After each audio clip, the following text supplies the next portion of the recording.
Hare Krishna, everybody. Welcome to today's class. Today we're going to look at two prayers which are both aimed towards Krishna. So that's why I've put them together. The first one is the Govindam prayers. And after the Govindam prayers, we'll be looking at Jaya, Radha, Madhava. So they're all about Krishna in Goloka Vrindavan.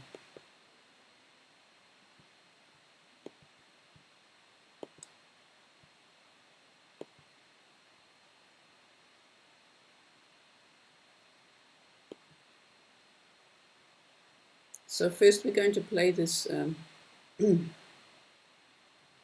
track.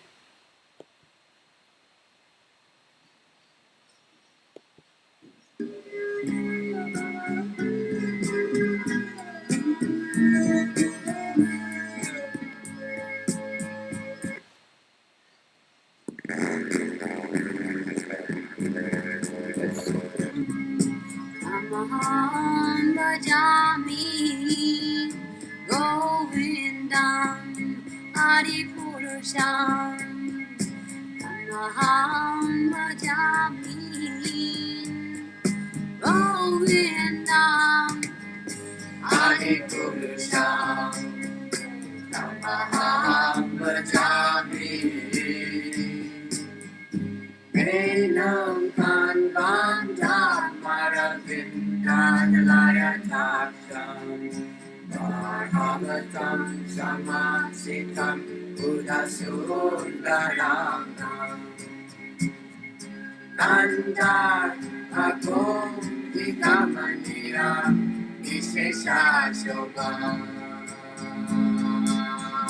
Govindam Adipurusham Amaham bhajami Govindam Adipurusham Amaham bhajami Govindam Adipurusham Amaham bhajami Anganiyasa sakalem Priya Priti Manti Asyan Dipan Ikayanti Tiram Jaganti Ananda Chinmaya Sadhu Jala Vigrahasya Govindam Adipurusham Amaham bhajami Govindam Adipurusham Amaham bhajami Govindam Adipurusham Amaham bhajami Govindam Adipurusham Amaham bhajami Govindam Adipurusham Amaham bhajami Govindam Adipurusham Amaham bhajami Govindam Adipurusham Amaham bhajami Govindam Adipurusham Amaham bhajami Govindam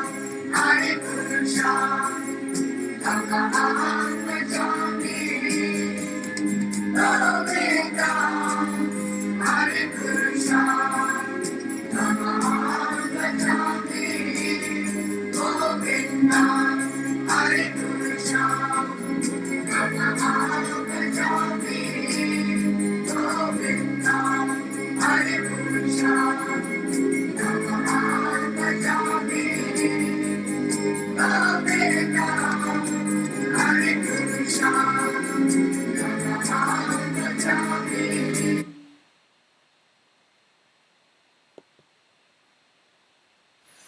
Okay, so when I was searching for this album, I found two different album covers. I chose to put this one up because it's showing us Yamuna, who's singing, So Yamuna Devi was a very prominent disciple of Srila Prabhupada, and that's why we'll tell the story of how this how this song came to be. I'll show you this other album cover.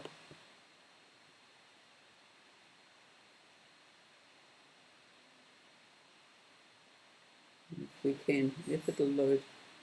This one, this is the one my phone found when it was looking for the album cover.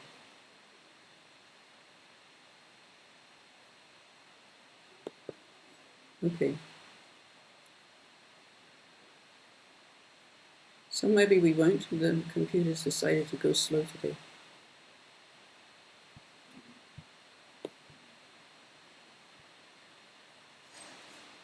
So tell me, are you able to hear me all right?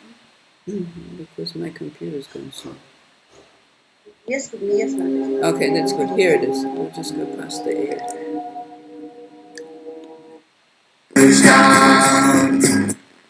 So this one here is the other album cover that I found for Radha Krishna Temple album.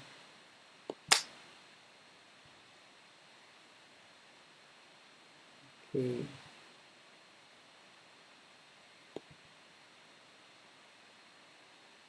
Okay. Let's leave that one there for a minute.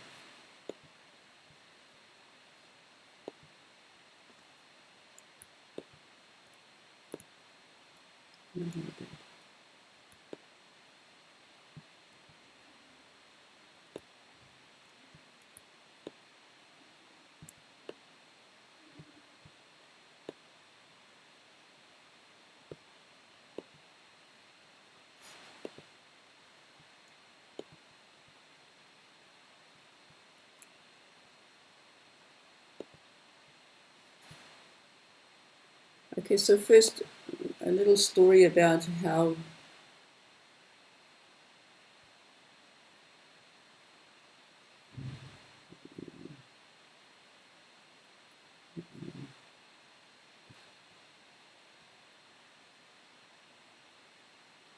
how this album came to be. Okay, we need to go now.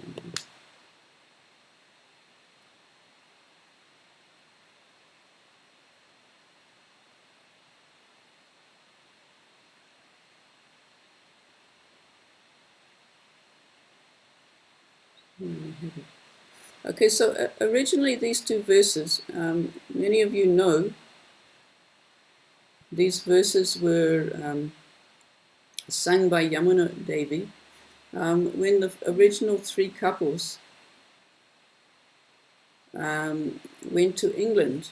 They very quickly wanted to spread Krishna consciousness, and they decided that an ideal way to go about it would be to contact the Beatles, who were the most famous people at that time. So they made some when they contacted George Harrison of the Beatles, he told them, actually, I've just been waiting to meet you. So they got together and they produced this album. But these two verses from the Brahma Samhita, actually the devotees knew very well, because Srila Prabhupada had been singing them before.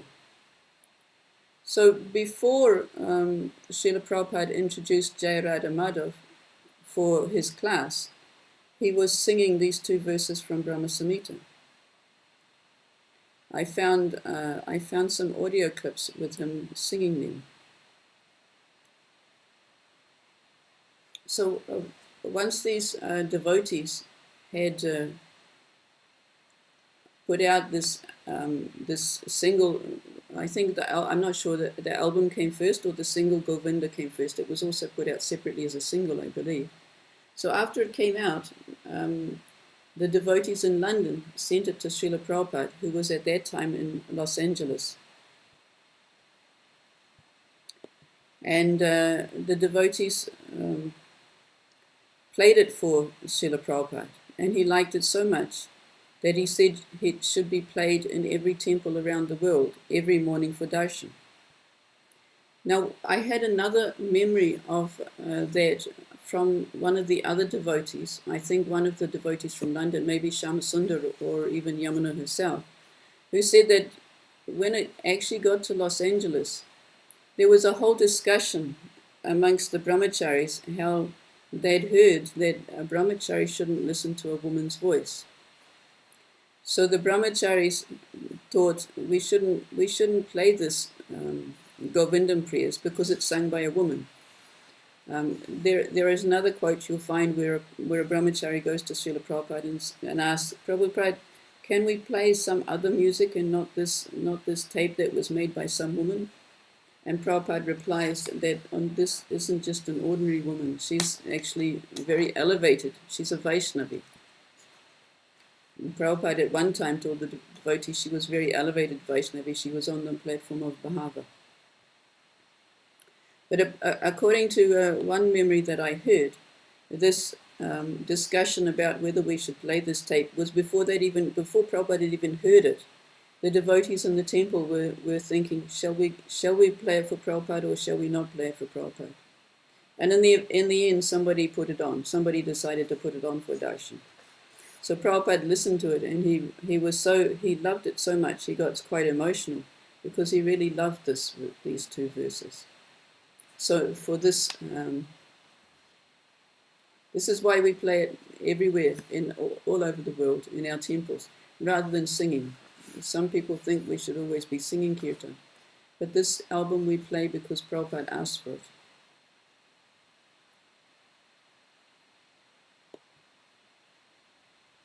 Okay, so now we shall go through these verses.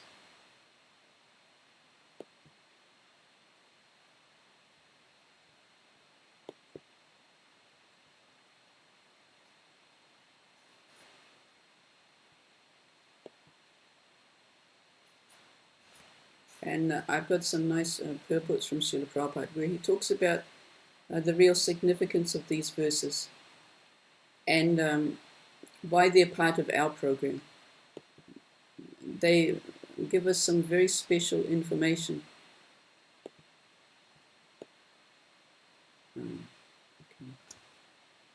about Krishna that's important for us to know. What happened to my picture? That's better.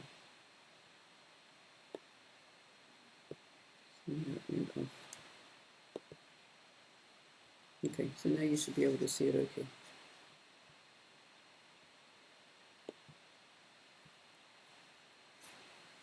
Venam kvanantam aravinda dalayataksham vadhavatamsam asitam budasundaranjam Kandarapakoti kamaniya vishesha shobham Govindam adipurisham tamaham bhajam.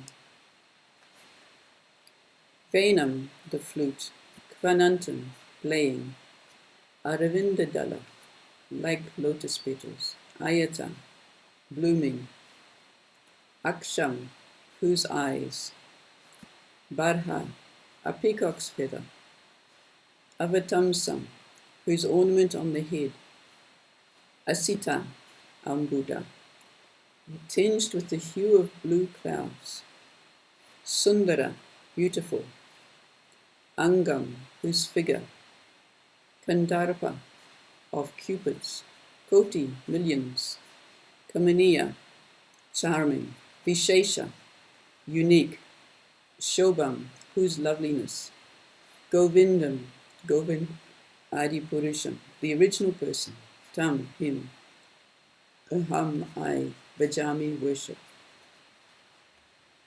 I worship Govinda, the primeval Lord, who is adept at playing on his flute, with blooming lotus petals, with head bedecked with a peacock's feather, with the figure of beauty tinged with the hue of blue clouds, and his unique loveliness, charming millions of cupids. Okay, that might be the problem. Okay, so this verse in Brahma Samhita, Lord Chaitanya Mahaprabhu found the Brahma Samhita in South India. And only this 5th chapter of the Brahma Samhita is existing in this age. So The verses, the first verse is a popular verse which talks about Krishna, is very often recited. But then from the second verse up to the 28th verse, there's some very deep philosophy. And if you've tried to read Bhaktisiddhanta Saraswati's commentary on Brahma Samhita, you'll find his high standard of English makes it even more a high subject. But it's a deep philosophy. And Mahaprabhu liked Brahma Samhita because it gives the entire tattva of our Gaudiya Vaishnava teachings, all in these few verses. Apparently, there used to be 100 chapters in Brahma Samhita, as I understand it, but only these ones are existing. So from text 29 up until I think 54 or 55 is the prayers like this, where the last line is Govindam Adipurusham Tamaham Bhajami. So this is the second of those prayers. The first one starts Chintamani Prakara Sadmasha Kalpavikshu Laksha Vriteshu Surbira Pitpalayantam Lakshmi Sahasra Sarasam Brahma Sevyamanam Govindamadi Purusham Tamaham Bhajami. So that first verse talks about the holy Dham. It talks about Vrindavan. It's talking about it being Chintamani and Kalpavrikshas. The Kalpavrikshas are there. So this verse here introduces Krishna to us. So that's kind of the subject of our class today. And I hope you'll realize when we come to the end of these classes tomorrow that actually all of the tattva that is essential to us in our devotional service as sadhakas is contained within these daily prayers that Srila Prabhupada has given to us. So let's speak a little bit more about this one.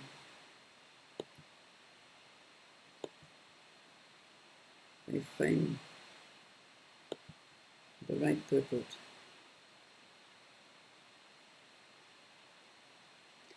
Okay, so this one. Prabhupada is talking about how we know who the Supreme Personality of Godhead is.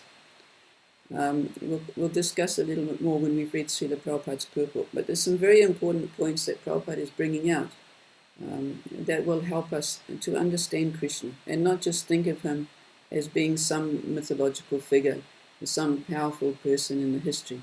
We aim to find out who he really is and who the Supreme Personality of Godhead is.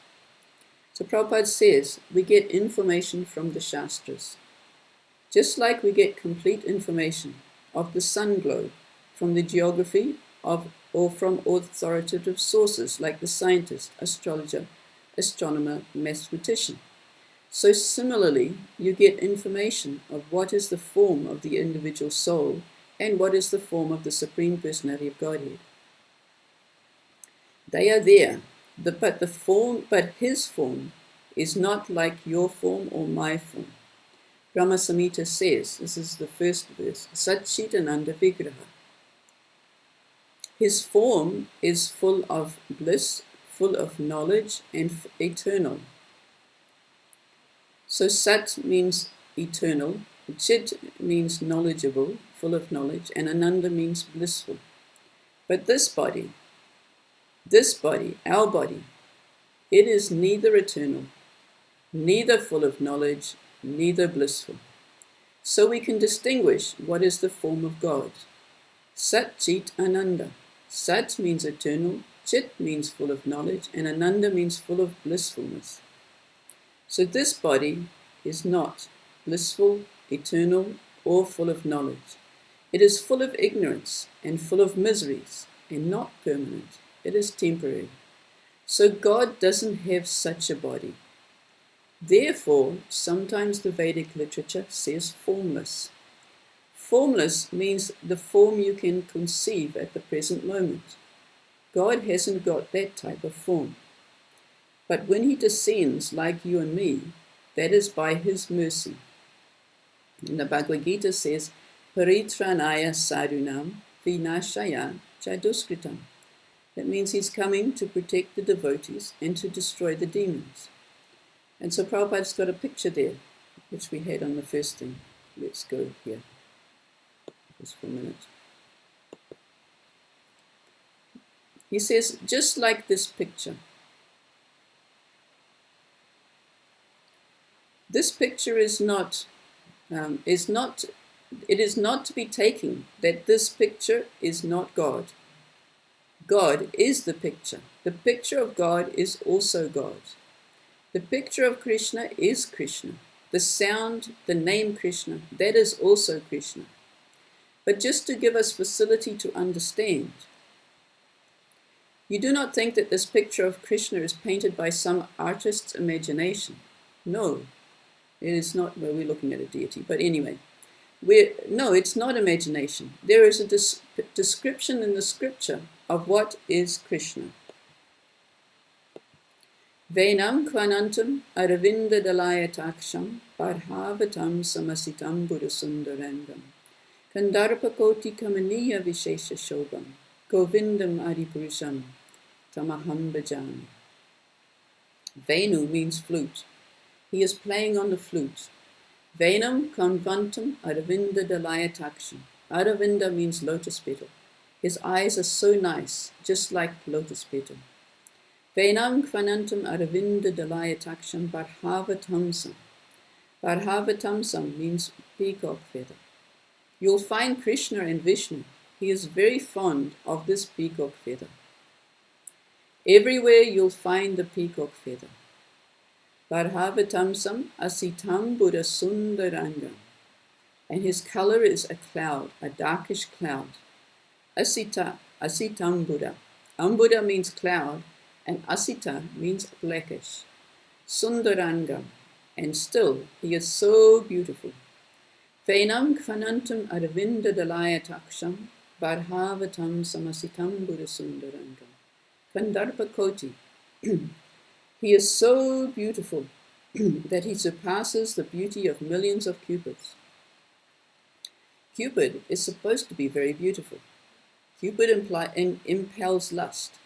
So he is many thousand times more beautiful than Cupid. Kandarpa kota kamaniya vishesha shobham. Vishesha shobham. He has got a particular beauty, a very special beauty. Govindam adipurusham tamaham bhajami. In this way, there is a description. So according to this description, these pictures are drawn. The deities are made. It is not imagination, it is factual. Mayavadi philosophers and impersonalists, they will answer by quoting Krishna Bhagavad Gita, Klesho dikaras desham avyakta chetasam, avyakta sakta chetasam. The impersonalists, they will imagine that God has no form, because avyakta means without form. But you cannot meditate on the form. So the Mayavadi will say, you can't meditate if there's no form, so you just imagine any form of you like. He gives the example of Shankaracharya, who brought in this Panchopashana worship. So this is Mayavadi. They're not actually believing that these deities are actual living entities, actually individuals. Those five, Lord Vishnu, Lord Shiva, the sun, Ganesh, and Devi Durga. Shankaracharya admitted that any of those five forms you can meditate on immediately, because actually God is formless. Prabhupada says, at the present moment, everything is so degraded that they just say you can imagine any form you like. Imagine even the stool. Because the impersonalists give the example that if God is in every atom, then he's also in the stool. But then they would say that he's not in the deity.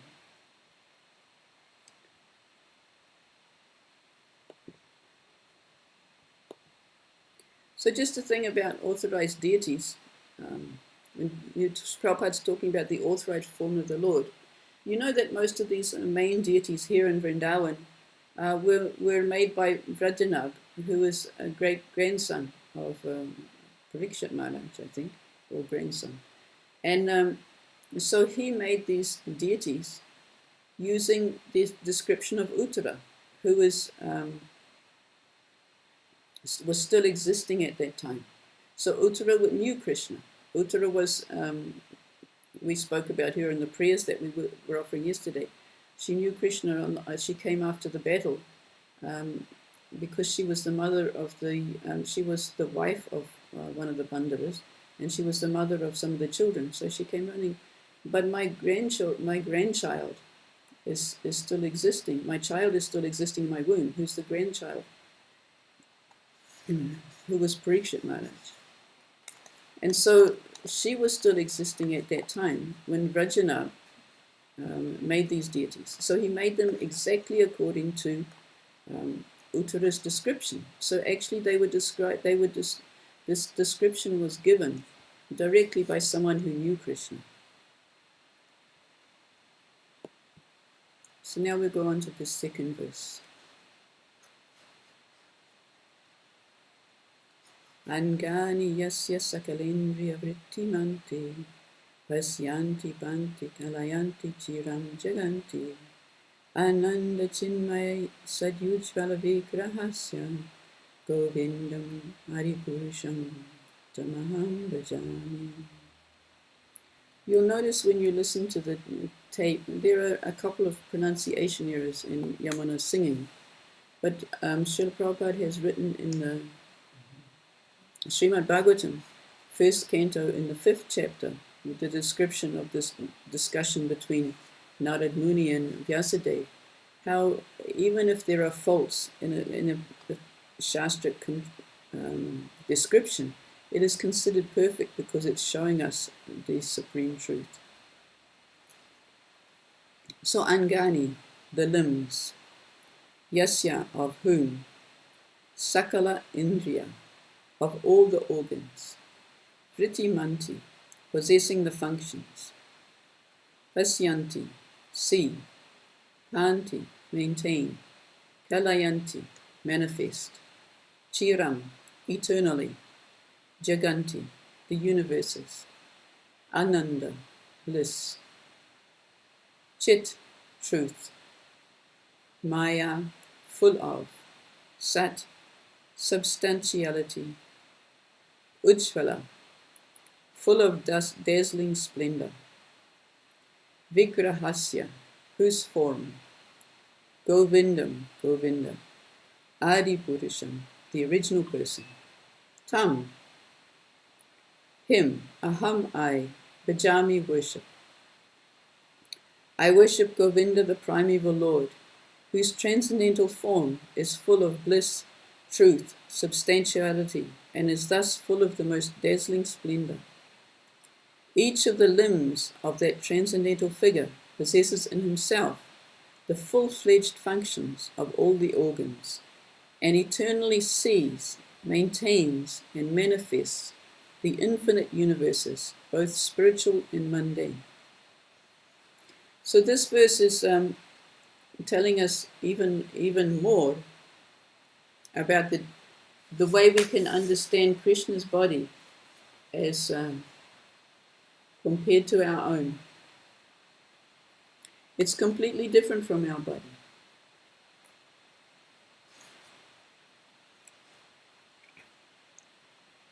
I worship Govinda, the primeval Lord, whose transcendental form is full of bliss, truth, substantiality, and is thus full of the most dazzling splendor. Each of the limbs of that transcendental figure possesses in himself the full-fledged functions of all the other organs, and eternally sees, maintains, and manifests the infinite universes, both spiritual and mundane.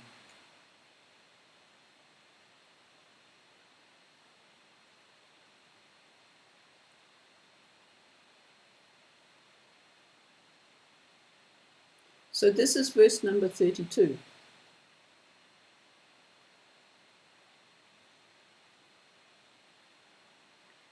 So as I said, we started, let's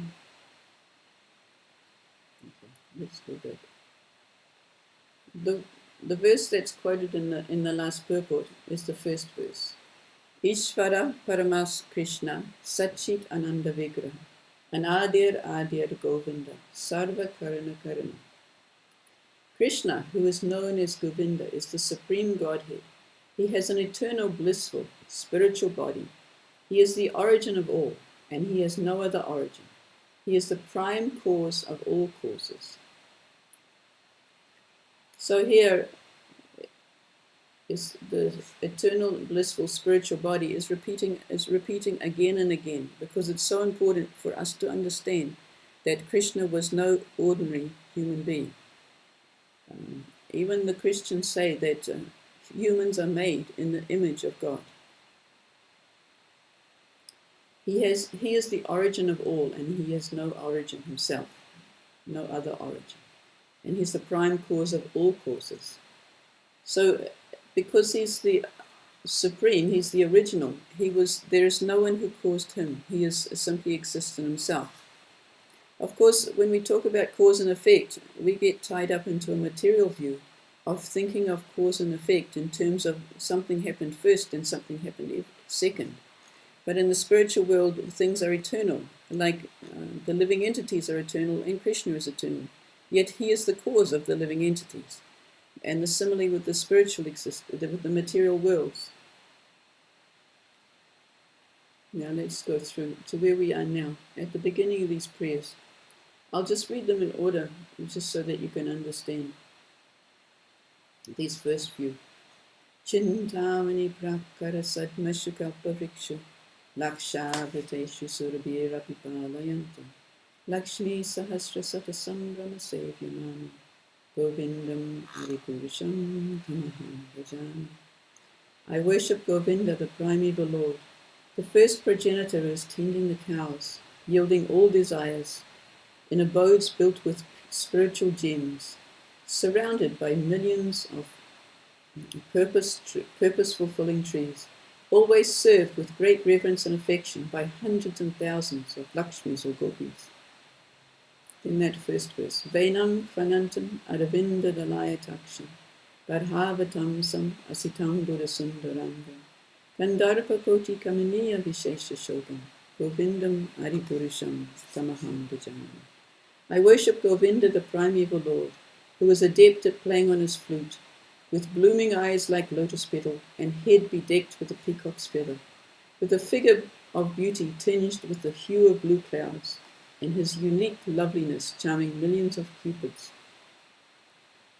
And then in this selection we skipped the one verse, was number 31. Alola Chandrakala Sadvanamalya Vamsi Ratnanganam Pranayakeli Kanavilasam Shamam Shribangalalitam Neta Prakasham Govindam Haripurusham Tamaham Bhajami. I worship Govinda, the primeval Lord, around whose neck is swinging a garland of flowers beautified with the moonlight, whose two hands are adorned with the flute and jeweled ornaments, and who always revels in the pastimes of love, whose graceful threefold bending form of Shyamasundar is eternally manifest. So that's also describing more about Lord Krishna's form. He wears a garland of forest flowers. Now you'll hear other descriptions of Krishna, how generally it goes down at least to his knees, similarly with Lord Chaitanya. His hands are adorned with the flute. He has lots of jeweled ornaments. And he's always known to be engaging in pastimes of love. And he has a graceful threefold bending form, which we always see in the temple when we sing. And then this verse now. Angani yasya sakalindra vrittimanti pasyanti panti kalayanti chiram jiganti Ananda Chinmaya Sagyujvala Vigrahasya Govindam Aripurusham Tamaham Bhajami. I worship Govinda, the primeval Lord, whose transcendental form is full of bliss, truth, substantiality, and is thus full of the most dazzling splendor. Each of the limbs of that transcendental figure possesses in himself the full-fledged functions of all the organs, and eternally sees, maintains, and manifests the infinite universes, both spiritual and mundane. Okay, so we'll read Srila Prabhupada's purport, which speaks about this, again, this quality of Krishna that we really need to understand.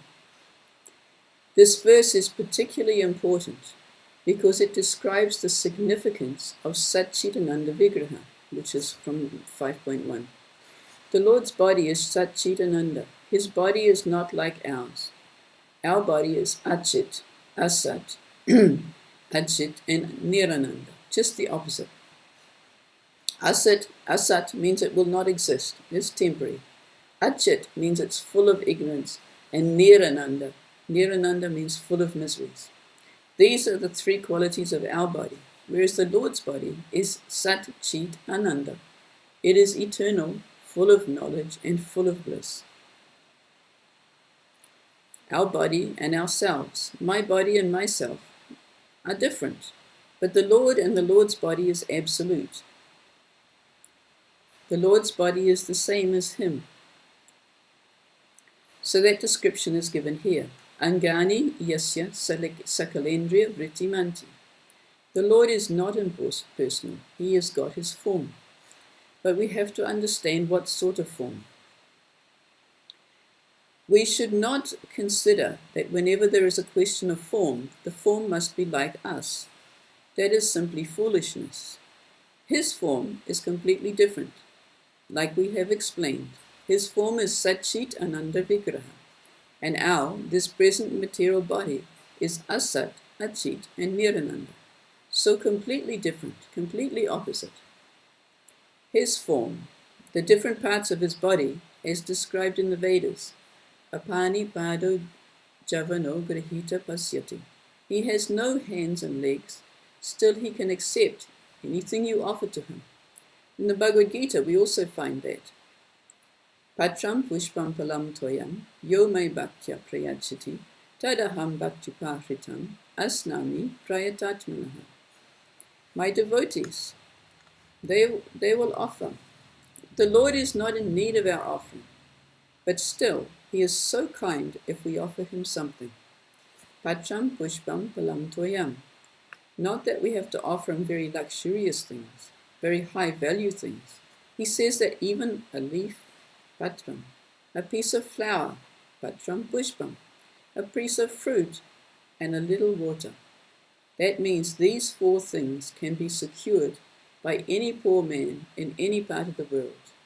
There is no botheration to secure a piece of leaf, a piece of flour, or a little water or a piece of fruit. Any poor man, any rich man can secure. And the Lord says, Patram pushpam palam toyam yo me bhaktya prayachiti. Anyone who offers me these four things with devotion, with love, I will accept them. I accept them.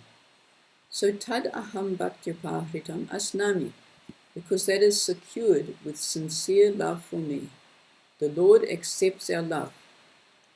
So the Lord, you can't see Him. He is far away, but still He is within us. Therefore His hands are not like our hands. The Vedas describes when the Lord has no hands, it means He does not have hands like ours. Not that 2 feet hands which we've got, or 2 and 3 feet hands. Not this hand. His hand is so large that He can extend His hand in any part of His creation, millions and billions of miles away, and everywhere. This is described. Angani yasya sakalendriya vrittimanti, pasyanti panti kalayanti chiram chiganti. Ananda chinmay sadyujvala vigrahasya, Govindam aripurusham tamaham bhajami. And another significance of the parts of His body, His limbs or hands or legs, His ears and eyes. What is that significance being described? Now, each part of His body has got all the potencies of the other parts of His body. Just like with our eyes, we can simply see. But the Lord, He not only sees by His eyes, transcendental eyes, but He can also hear, and He can also eat. All the functions of all the other parts of the body, He can function with any part of His body. Not just a particular purpose like us, simply by glancing. Vedic literature has said, sa aikshata sa asrajata. Simply by seeing, He impregnated all the energies for creating. Simply by seeing. Maya jakshena prakriti suyate cha saracharam. So Lord Vishnu, by His glance, He started this whole material manifestation, this whole material creation. Simply by His glance, He impregnates the material energy for function. That is going on. So He has got the potencies in all parts of His body. Angani yasya sakalendriya vrittimanti pasyanti panti kalayanti. That is the difference between his body and our body. So when there is a description in the Vedas that he has got no leg, no hands, no eyes, it does not mean that he has no eyes. He's got eyes, but these eyes, just like we've got a conception, his parts of the body are invested with all the potencies of the other parts of the body. With any part of the body, he can function any work. So like we offer food to the deity, and the deity eats by glancing at it. Krishna, Lord Vishnu started creation by glancing. And in his glance, it's also described in that same Brahma Samhita, his glance actually carried the original Shiva, the original Sadat Shiva, to impregnate the whole material world. And Lord Shiva is an incarnation of the Lord. It's also described in the Brahma Samhita how Lord Shiva is like Vishnu the same way as yogurt is like milk. Yogurt comes from milk, but it's not the same as milk. And it cannot be transformed back into milk. So Lord Shiva is the same as Vishnu in that he comes from Vishnu, but he's a transformation in the same way that yogurt is a transformation of milk. He has a different function, and he doesn't change back into Lord Vishnu.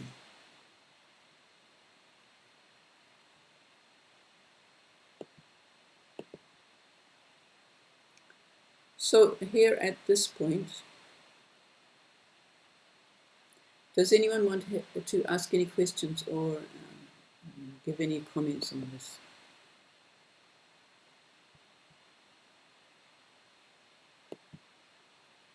Actually, we will be doing the whole Brahma Samhita verses. No, we can go through a few more, but we also want to do Jaya Radha Madhava.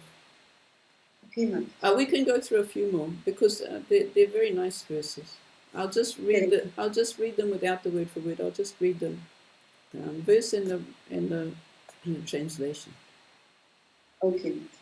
Okay, so the next one after this one, Advaitam Achutam Anadim Anantarupam Adyan Purana Purisham Navayoganamcha Vedesha Durlabam Adurlabam Atmabam Govindam Adi Purusham Tamaham Vijayam. So I worship Govinda, the primeval Lord, who is inaccessible to the Vedas. We talked about that yesterday, I think. Vedeshu Durlabam, but Adurlabam Atma Bhakta, who is easily obtained by the devotees. And yet he is the original, without a beginning. His form is endless. And yet he is the eternal Purusha. Yet he is a person blessed, possessing the beauty of a blooming youth. So Prabhupada would always talk about that one as well. How the Christians have an idea that because God is the oldest, therefore he must be old. He must have a long white beard and look very old. But yet Lord Krishna is not. He's Navi Yovanamcha. He's always youthful. Described that his appearance never goes beyond about a 16-year-old, even though he lived to about 120. He was on this earthly planet to about 125 years. Okay, and I can't read through all of them. I think we've run out of time.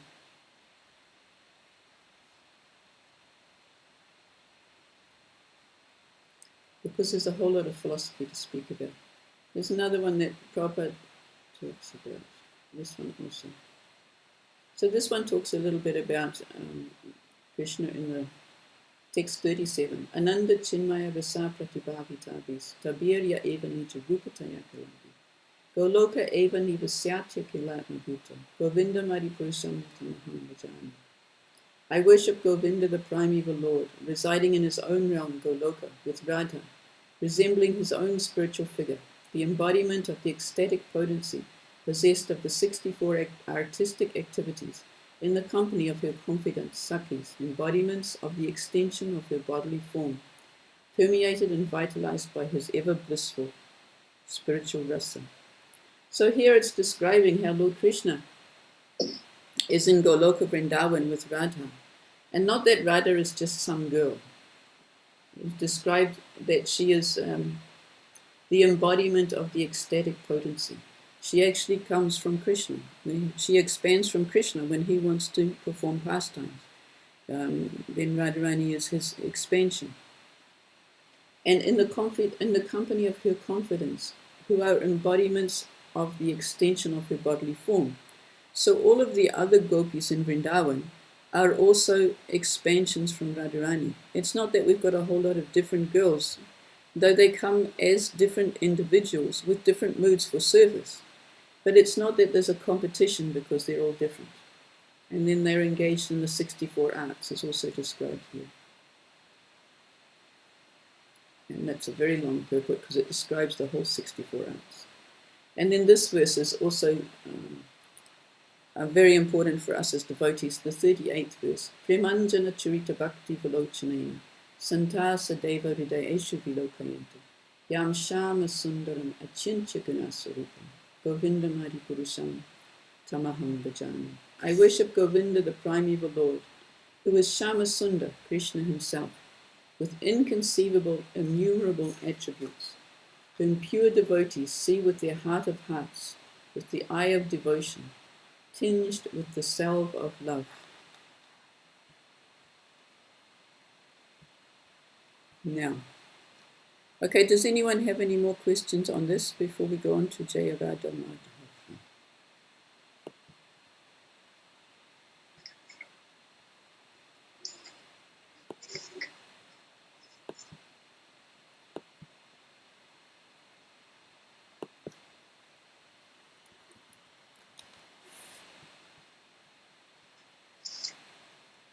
Hare Krishna, Mataji. Hare Krishna.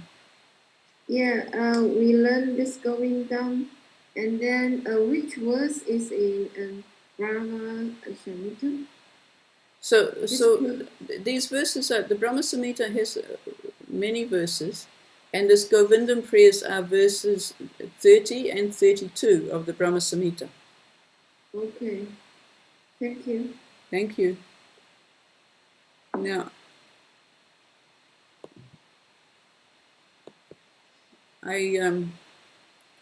I found a video yesterday, but I didn't download it. So let me just see if I can download it.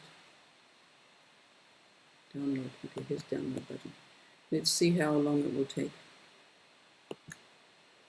I think the problem at the moment is because this Zoom is taking up my internet. There's not much internet for downloading. But let's see what we can do. Okay, so it's getting there, but we better start anyway because it will take a little time.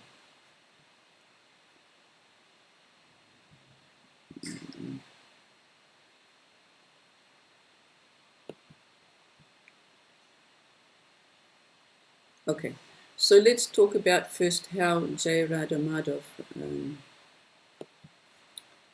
came to be. I actually found that as well. That was Lab of Devotees. Let me see.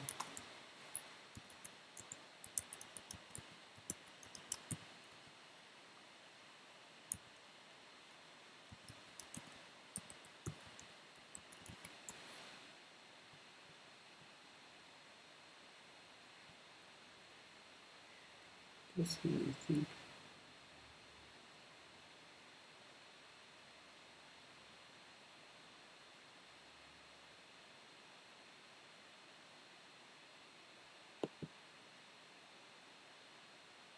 No, it's not this one.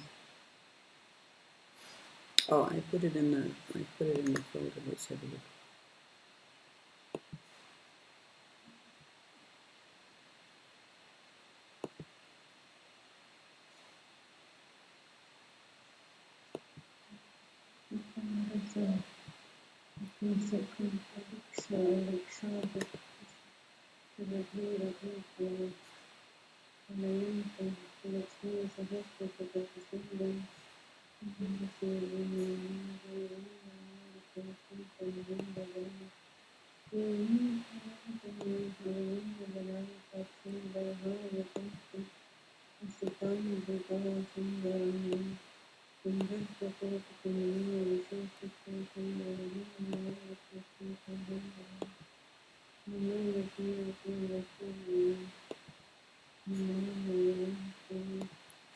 Okay, let's play this. Jaya Radha Madhava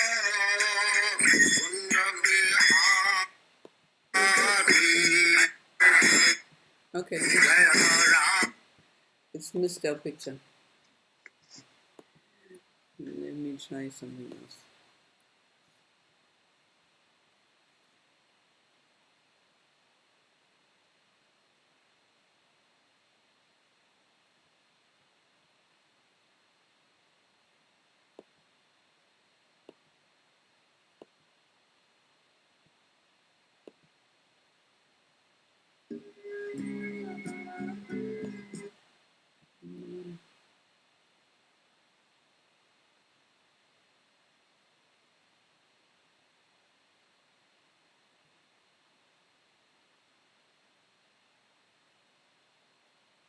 This one. So you know this. Okay, let's put this one.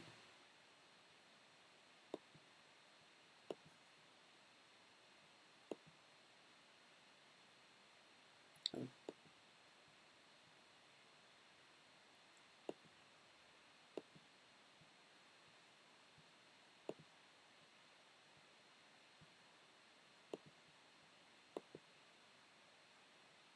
Okay. Jaya Radha Madhava. Jaya Radha Madhava Kunya Bihari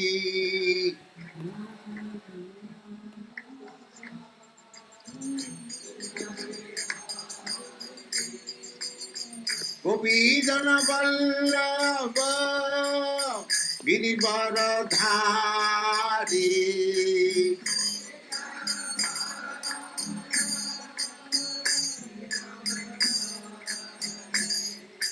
Gopijana Vallabha Girivaradhari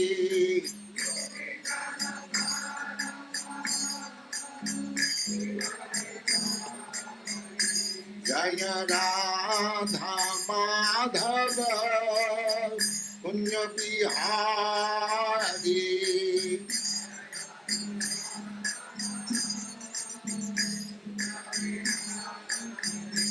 Jaya Radha Madhava Kunya Bihari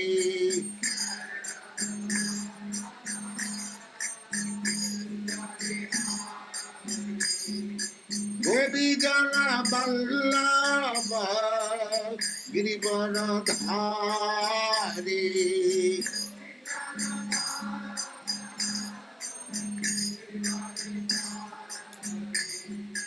Gopijana Vallabha Girivaradhari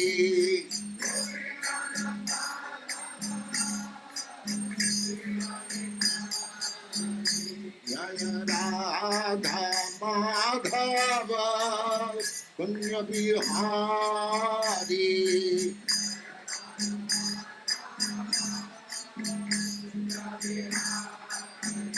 Jaya Radha Madhava Kunya Bihari. Okay, so let's just stop there now. I've got another movie to play you later, where it's actually Prabhupada is you've actually got the video of Prabhupada singing as well. So let's go back here and look at the words.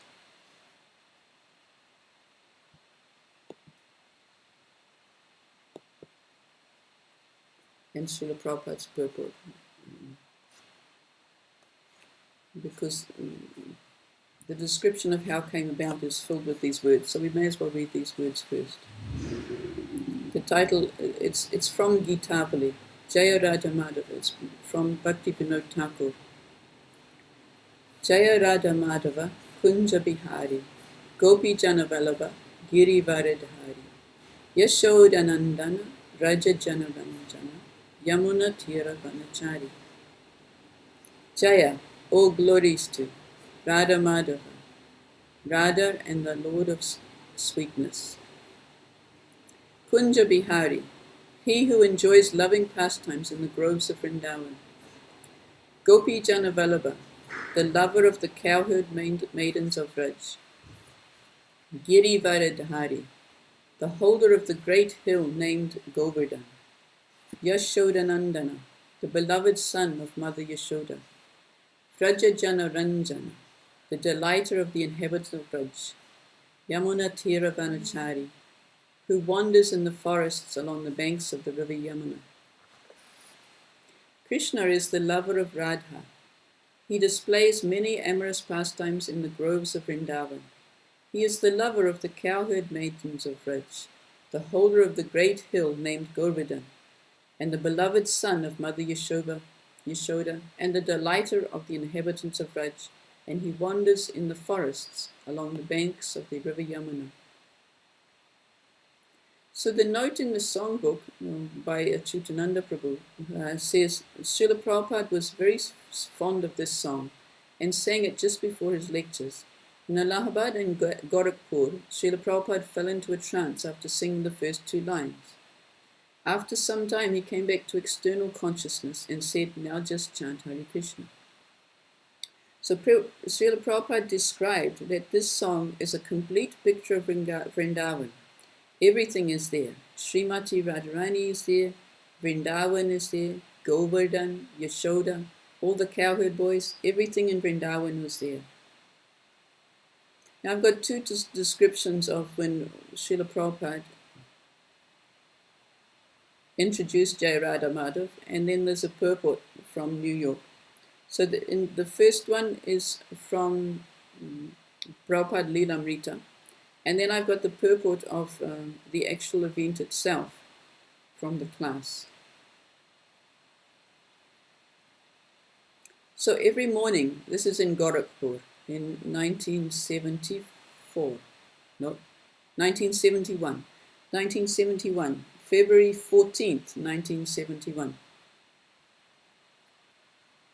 Each morning before sunrise, Prabhupada would sit in the temple room and before his disciples and lecture from Srimad Bhagavatam. And each morning, the lights would go out, leaving everyone in darkness. It was a typical Indian power failure. Prabhupada would stop lecturing while a devotee lit 2 candles by his Vyasasana and 2 candles on the altar. Long shadows would mix with the luminous gold of the Radha Krishna deities, and Prabhupada, wearing spectacles and holding open the Srimad Bhagavatam in his hand, would appear wonderfully mysterious. One morning, Srila Prabhupada sang a new song, Jaya Radha Madhava. As I said before that, he was singing these 2 Govindam prayers before his classes. I will teach you this song, he said. Reciting the first line, he had the devotees repeat it again and again. One line at a time, he went through the song. Jaya Radha Madhava, Kunja Bihari, Gopi Jana Vallabha, Giri Varadhari, Yashodanandana, Raja Jana Ranjana, Yamuna Tira Vanachari. They should know it, he told them, by the next morning. So only a few devotees managed to memorize the song. So the next morning, Prabhupada went through it again, line by line. During the evening lecture, he explained the meaning of the song. Jaya Radha Madhava Kunja Bihari. Krishna is enjoying in Vrindavan. That is the real picture of God, simply enjoying. The Vrindavan Leela of Krishna is the perfect representation of the Supreme Personality of Godhead. He is simply enjoying.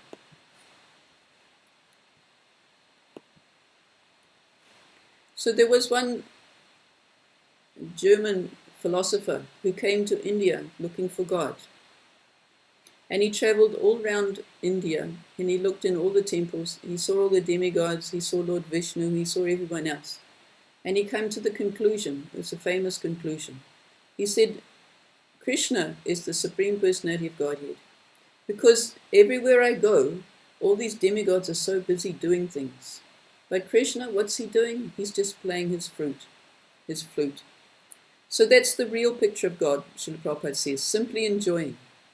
The Vrindavan Leela of Krishna is the perfect presentation of the Supreme Personality of Godhead. He is simply enjoying. So we know that Krishna also went to Mathura and Dwaraka. But these are considered less perfect because in Mathura and Dwaraka he is treated with awe and reverence, and therefore he can't be his own natural self. And that's, I was talking, originally we had a question, I think in the very first class that I gave, about why Krishna doesn't just give us what we want. And it's because he wants, in Goloka Vrindavan, he wants those devotees who are exclusively devoted to just pleasing him, for no reason.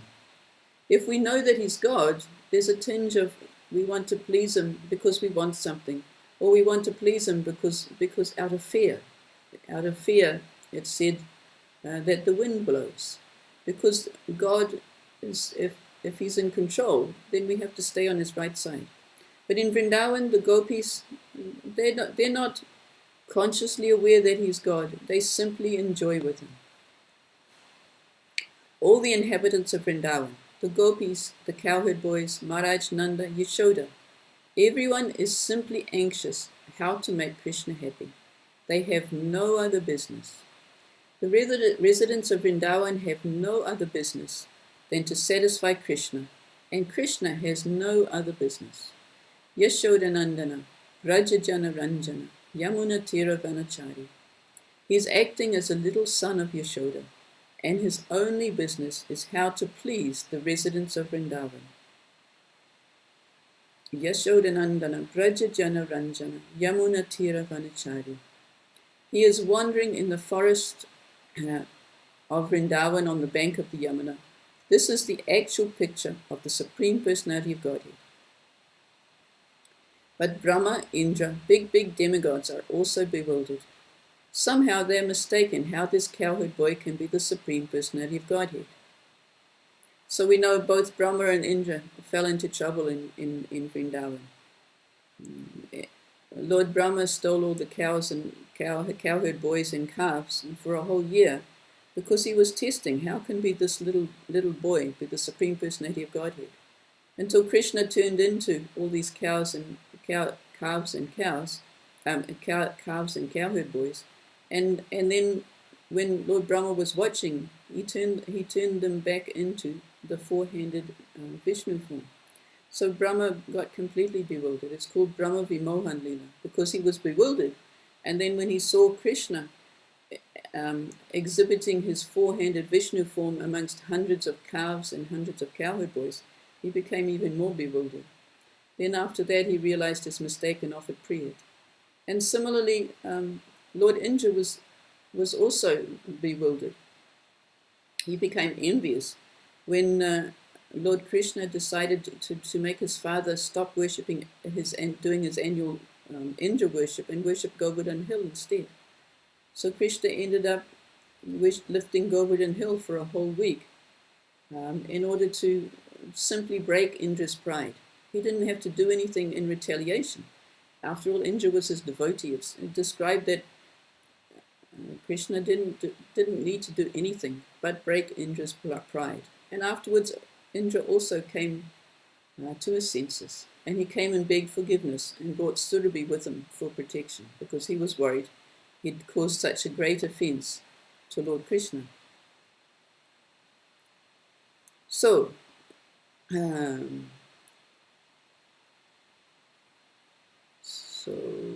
Gopi Jana Vallabha Giri Varidari. Although he's engaged in pleasing the residents of Raj, when there is a need, he can lift up Govindam Hill at the age of 7 years, or he can kill Putana at the age of 3 months. So this is something that distinguishes Krishna from all his other incarnations, is that his other incarnations he took special forms to kill demigods. Lord Narasimha Dev came as half man, half lion. Lord Varaha came as a boar. He started as a tiny boar the size of a thumb, and he grew so bigger than that he could hold up the whole earthly planet. Lord Vamana, he came as a young boy, but in order to enact his pastime, he grew so big. But Krishna, just as a simple 3-month-old boy, could do all this. So many demons used to visit daily. Krishna used to go with the calves and cows, his friends in the forest.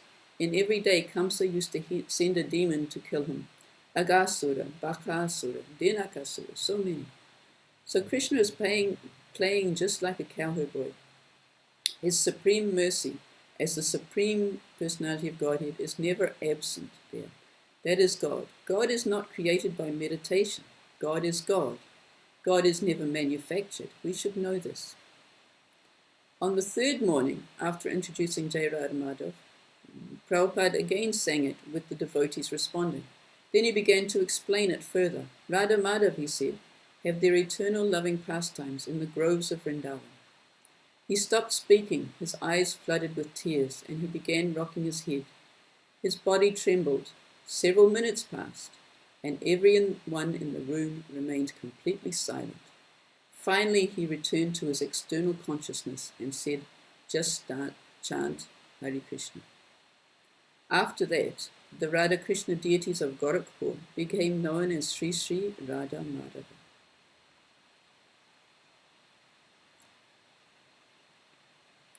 So this next extract is actually a purport from Prabhupada's class in Gorakhpur on February the 14th, 1971, with Prabhupada's explanation. Prabhupada, Gopi Janavalabha, Giri Varadhari, Yashodanandana, Raja Janaranjana, Yamuna Tira Vanachari. This small song you can practice. The tune I will give you.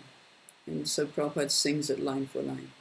This is the actual picture of Krishna, Radha Madhava, Giri Varadhari. The original Krishna is this. Radha Madhava, Giri Varadhari.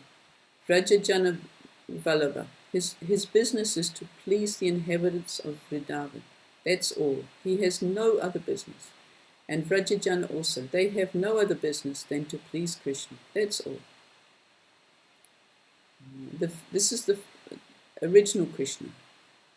And the first business is Radha Madhava. Of course, Krishna is concerned with everybody, but he is especially concerned with Radharani. Radha Madhava, Kunja Bihari. He enjoys with Radha in different kunjas, bushes of Vrindavan, and then Yashodanandana. Then he wants to please his mother Yashoda. Yashodanandana, Brajajana Ranjana. Krishna is very affectionate to all the inhabitants of Vrindavan. The son of Yashoda and Nanda Maharaj, they love Krishna. All the elderly persons, they love Krishna.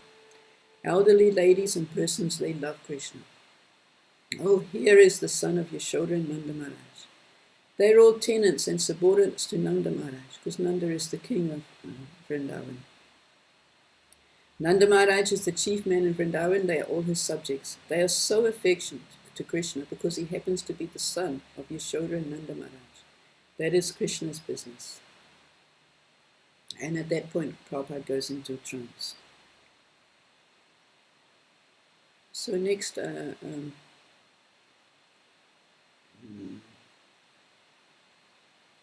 I'll read something from this other purport, and then we can watch Prabhupada singing Jaya. So this is from February 14. So Gorakhpur was in February, and in the same year, 1971, when Prabhupada got to New York, he was also introducing to these devotees. He says, do you know this song, Jaya Radha Madhava? Can you follow me? And he sings. So this is the original nature of Krishna. Original nature of Krishna. Here's Radha Madhava, the lover of Srimati Radharani. In Kunja Vihari, always enjoying the company of the gopis within the bushes of the Vrindavan forest. Radha Madhava Kunja Vihari. He's not only the lover of Radharani. Rajajana Vallabha, the whole residents of Vrindavan, they love Krishna. They do not know anything else. They do not know whether Krishna is God or not. Neither they are very much harassed that I shall love Krishna only if he's God. He may be God or whatever he is, they say. It doesn't matter. We just love Krishna. That is called unalloyed love. Not if Krishna is God, then I will love him. That's conditional love. It is not pure love. Krishna may be God or whatever he may be, but by his wonderful acts, the Vrajvasis are thinking, oh Krishna, he is a very wonderful child. Maybe some demigod, maybe some demigod. Because the people are under the impression that demigods are powerful. They are powerful within the material world. They do not know that Krishna is above all of them. Ishvara Parama Krishna Satchit Ananda Vigraha. This is the opinion of the highest demigod Lord Brahma. The supreme controller is Krishna. Ishvara Parama means the supreme controller. So as the residents of Vrindavan, they love Krishna without any condition. Similarly, Krishna loves them without any condition. Vrajajana Vallabha Girivaradari.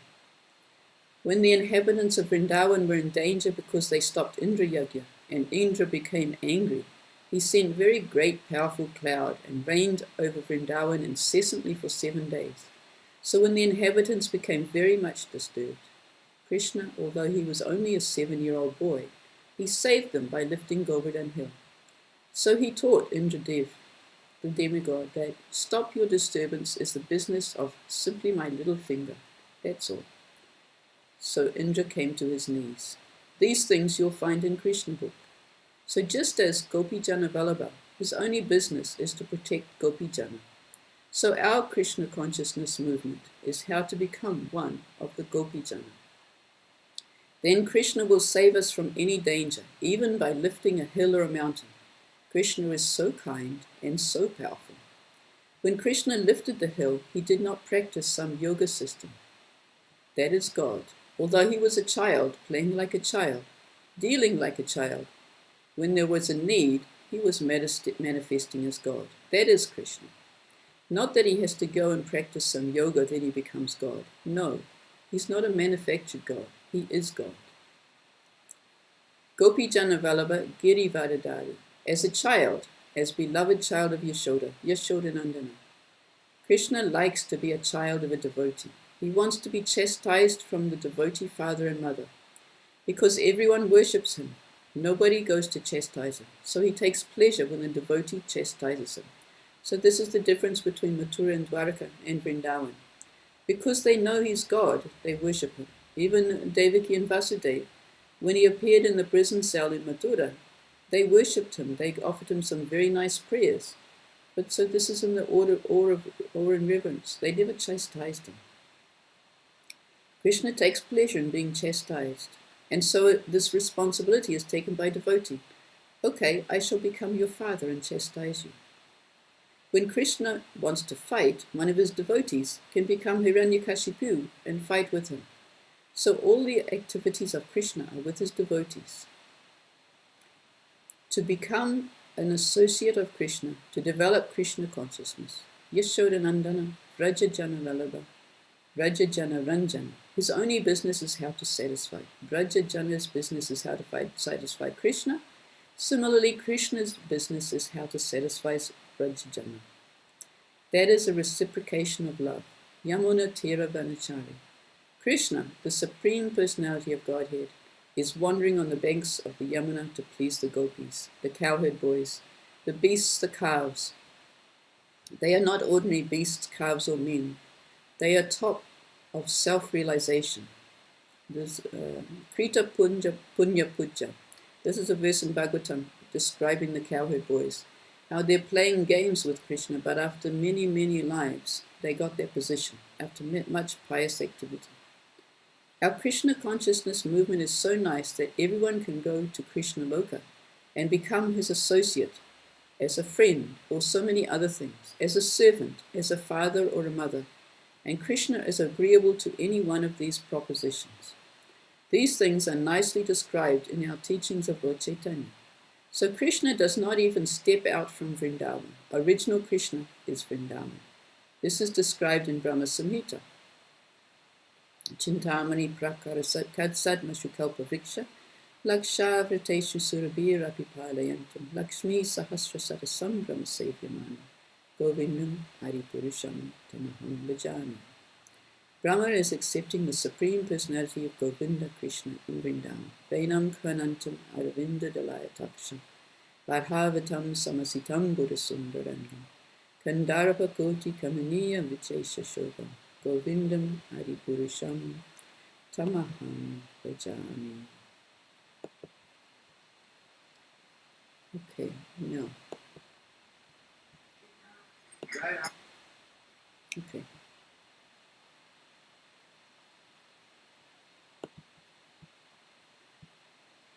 Does anyone have any questions just now?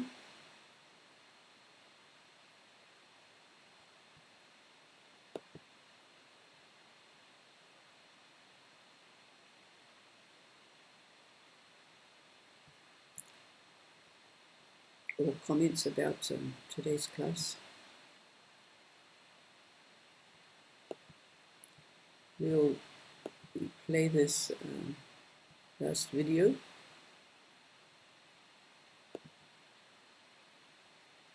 Radha Madhava Punya Bihari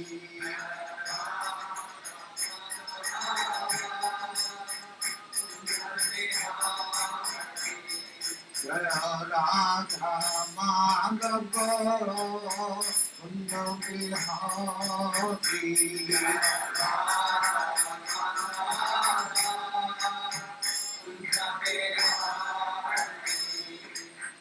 Yasodhanandana Prajanarandana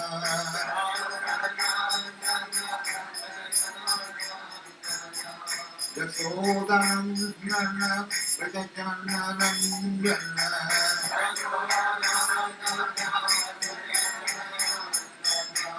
Yamuna Tiro Panachati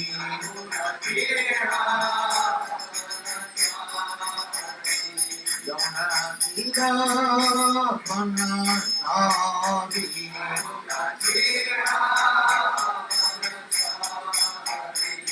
Jaya Radha Madhava Punya Bihari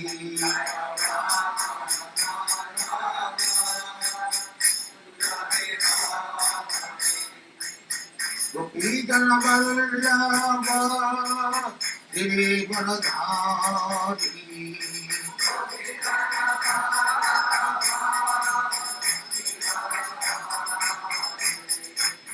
Gopijana Vallabha Girivaradhari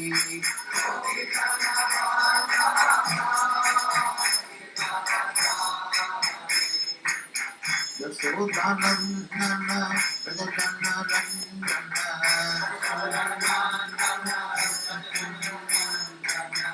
Yasodhanandana Prajanarandana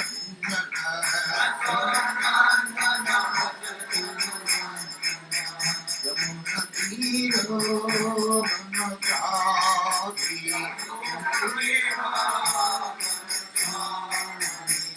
Yamuna Tiro Manojati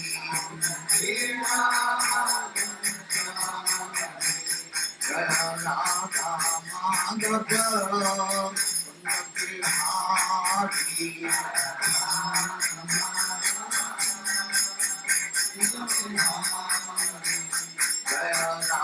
Jaya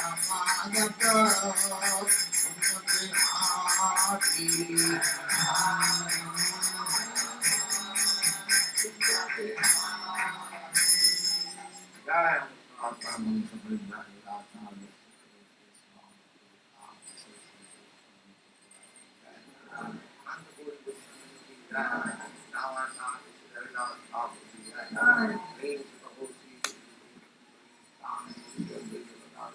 Bihari Sri Radha Krishna Bhogan Sam Radha Vrindavan Dham ki jai, Navadvip Dham ki jai, Ganga Mai ki jai, Jamuna Mai ki jai, Guru Dwarka Dham ki jai, Swami Bhaktivinoda ki jai, all glory to you. All glory to you. Thank you very much.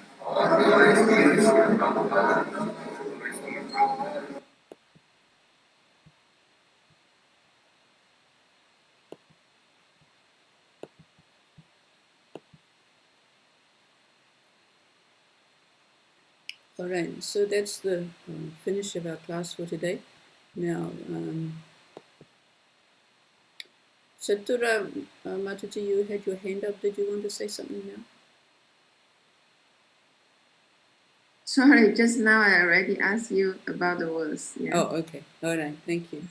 Anyone else have any anything to ask or any comments to make? Hare Krishna, can you speak a little louder?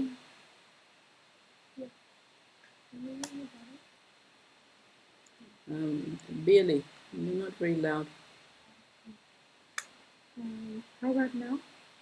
Okay, so yeah, ask and I'll try and hear. Yes. Just want to make comment. Thank you so much for the class. It's very wonderful to hear how beautiful and how great Krishna is. Unfortunately, I forgot, and we all here, conditioned souls, forget about him.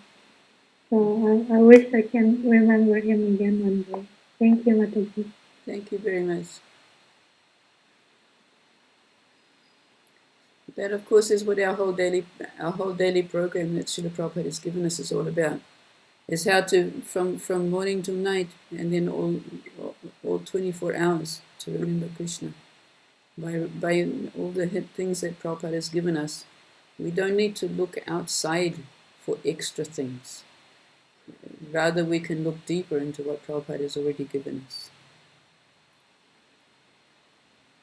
Hare Krishna Mataji, one question. Before the Srimad Bhagavatam classes, we usually sing this Jaya, Radha, Madhava. Yes. And what about the other situation?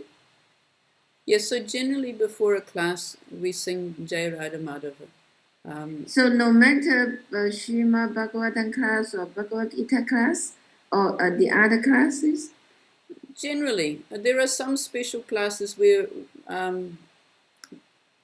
possibly some general classes for the public where they may chant just some Hare Krishna Mahamantra general kirtan instead. But most of the devotees are singing Jai Radha Madhava for most of the classes. Okay, thank you. Thank you. As I said, Prabhupada originally was singing this these two verses from Brahma Samhita, these Govindam prayers, before his classes. So you can understand this idea is that we're trying to learn about Krishna, the Supreme Personality of Godhead. So in order to get into that right mood for understanding, Prabhupada is singing these songs that tell us about Krishna and tell us specifically about how Krishna is a person and how Krishna is not quite a person like us. He's got some very special qualities that are different from ours. So two things he's aiming for us not to get trapped by the impersonalists on one side who are trying to say that the Supreme has no form, and not to get tricked by the Mayavadis on the other side who says, oh, Krishna might have a form, but it just comes like ours, it's just in the Maya. So these are two deviations which are very dangerous. So in this way, by singing these temple songs that remind us of the tattva, Krishna is a person, he's the supreme person. His body, though, is completely different from ours. It's eternal, it's full of knowledge, it's blissful. He can accept our offering just with his eyes. We can't say, oh, this is just a statue sitting there. Why are we offering to him? No, he can accept with his eyes. And of course, there are many stories from our acharyas how when the devotees have been really, really sincere and wanted him to eat, like this story of Raghunandan. Raghunandan was only about 5 years old, and his father left him and said, I've got to go out for a couple of days. So you look after, I think it was, I'm not sure who the deity was. He says, you look after my deity, and you please, when you feed him, you make sure he eats. So Raghunandan was very worried. He was very careful about his offering. He offered everything very nicely. Everything was very clean and everything in order. He put it in front of the deity, and he said, please, I think it was Gopal deity, please eat. Gopal, please eat. And he came back after the offering, and the food was still there. Oh no, my father's going to be so upset because you didn't eat your offering. And so he pleaded and pleaded and pleaded. And then eventually the deity ate the offering. And then his mother came along and said, where's the prasadam? And so Raghunandan said, no, but the deity ate. I was asked to offer to the deity so that he could eat, and he ate. And then the father came back and says, where's the prasadam? And Raghunandan says, no, the deity ate everything. And the father didn't believe him. So the father said, no, you feed him again. This time you make sure you offer again nicely, and I'll find out. So the father was hiding behind a curtain or something and watching. And he actually saw the deity. But this time the deity only ate half because he was already full. He'd already had a full meal. So he just ate half of what he was offered. I think that was a laddu last time. Other stories like that, Sanatan Goswami also was offering to his deity. His deity was talking back to him. Sanatan Goswami is living in the forest and offering these bhattis, which are just round balls of dough that are cooked in the fire. And then his deity, Madan Gopal, says, can't you at least put some salt on it?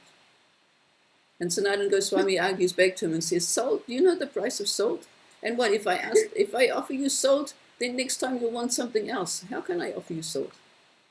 So Sanatan said, well, why don't you arrange your own salt if you want salt? So then later a big ship that was laden with salt ran aground in the Yamuna, and Gopal got all the salt that he wanted. And a rich merchant who also offered to build him a temple. So like that, the deity can reciprocate. Krishna is real. He's within the deity, he's within the picture, he's within the name, he's within his prasadam. And all these temple songs are to help us realize that. Okay, so thank you very much, everybody. It's time for the end of the class. Thank you so much. Thank you. Thank you very much. Thank you so much, Hare Mataji, for the Krishna, wonderful Mataji. class. Thank Hare you. Krishna, Mataji.